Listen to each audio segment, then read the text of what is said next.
ஓய்வு பெற்ற அரசு அதிகாரிகள் உள்ளிட்ட முதியோரை குறிவைத்து டிஜிட்டல் அரெஸ்ட் என்ற சைபர் கிரைம் நடைபெறுவதற்கு முக்கிய உளவியல் காரணம் தெரிய வந்துள்ளது. அண்மை காலமாக ஆன்லைன் மூலம் கொள்ளையடிக்க சைபர் கிரைம் குற்றவாளிகள் பல யுத்திகளை கையாண்டு வருகின்றனர்.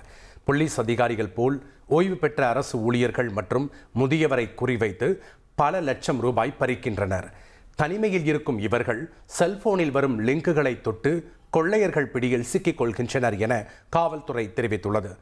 டிஜிட்டல் தொழில்நுட்பங்கள் பற்றிய தெளிவின்மை, கௌரவத்தால் ஏமாந்ததை வெளியில் சொல்வதில் பயம் போன்ற காரணங்களால் இவர்களை சைபர் குற்றவாளிகள் குறிவைப்பதாக போலீசார் கூறுகின்றனர். சட்டவிரோத செயலில் உங்களது நம்பர் உள்ளது என்று கூறியே பலர் முதியவர்களை ஏமாற்றுவதாகவும் காவல்துறை கூறுகிறது. 1,25,00,000 மனங்களை வென்ற தந்தி டிவி யூடியூப் சேனல். தவிர்க்க முடியாத தம்ப்நெயில்ஸ், கலக்கலான கான்டென்ட்ஸ். நீங்களும் இந்த குடும்பத்தில் இணைய இப்பவே சப்ஸ்கிரைப் பண்ணுங்க. அசுரபலம் கொண்ட எங்கள் டிஜிட்டல் கரங்களில் உங்கள் விளம்பரங்களை சேர்க்க வாட்ஸ்அப் பண்ணுங்க. 8939888378. Email advttanditv@dttv.in.